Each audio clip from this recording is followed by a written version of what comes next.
നിങ്ങളുടെ favourite shows ഇനി ഒരിക്കലും മിസ്സാവില്ല. ഇപ്പോൾ C5-ലൂടെ കാണും നിങ്ങളുടെ ഫേവറേറ്റ് ഷോ തികച്ചും സൗജന്യമായി.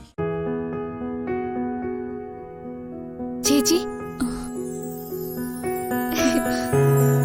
അമ്മോ, സിദ്ധിമുത്തി എന്ത് പറഞ്ഞു? ചേച്ചി ഒന്ന് എഴുന്നേറ്റിരുന്നേ, എന്നിട്ട് ഞാൻ പറയാം.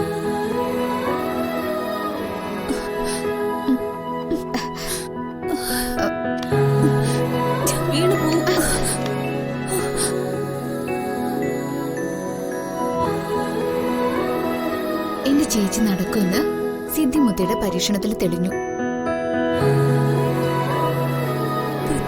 കണ്ടത്?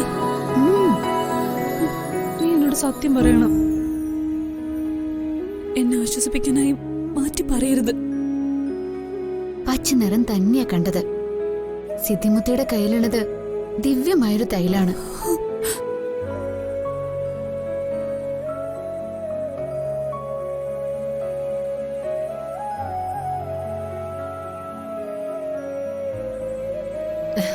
അതേ മോളെ, നല്ല പച്ച കളറാ തെളിഞ്ഞു വന്നത്. സിദ്ധിമുത്തിയല്ല ഇനി മോളെ ചികിത്സിക്കാൻ പോകുന്നത്. പുഴയുടെ അക്കരെ ഒരു മനയുണ്ടത്രേ. മുത്തശ്ശി പറഞ്ഞ ആ മനയെപ്പറ്റി ഞാൻ കേട്ടിട്ടുണ്ട്. വലിയ വലിയ ആൾക്കാരൊക്കെ അവിടെ തിരുമേനിയെ കാണാൻ വരും. സിദ്ധിമുത്തി അവിടുത്തെ തിരുമേനിയെ കാണാൻ പോയിട്ടുണ്ടത്രേ. സിദ്ധിമുത്തിയോട് തിരുമേനി ഉറപ്പ് പറഞ്ഞ നിന്നെ അങ്ങോട്ട് കൂട്ടിക്കൊണ്ട് ചെല്ലാൻ പറയും. നമുക്ക് ഉടനെ അങ്ങോട്ട് പോവാം മോളെ.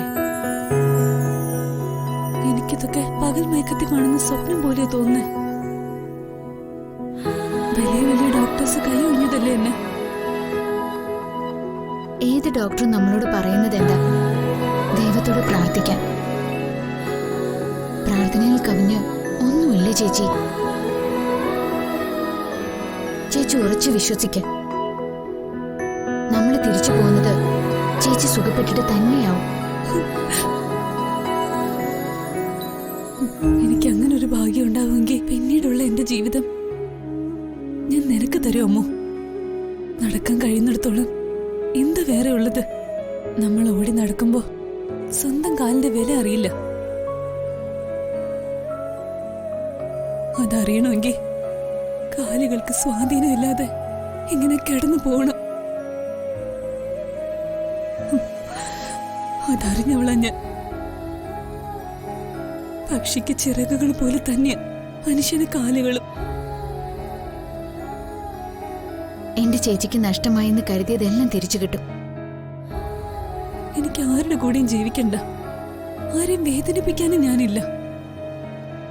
സ്വന്തം കാലുകൾ നിലത്ത് കുത്തി 2 ചുവട് നടന്നാൽ മാത്രം മതി. അത് മാത്രം ഇപ്പൊ എന്റെ സ്വപ്നം.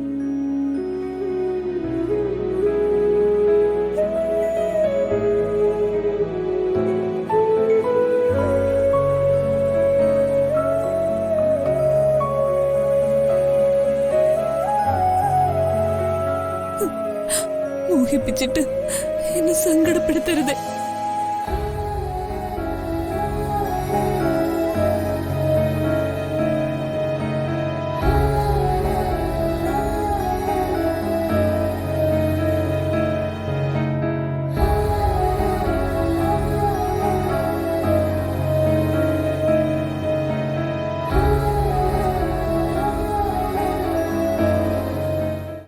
ഡൗൺലോഡ് ചെയ്യൂ C5 ആപ്പ്. കാണൂ എല്ലാ എപ്പിസോഡുകളും സൗജന്യമായി.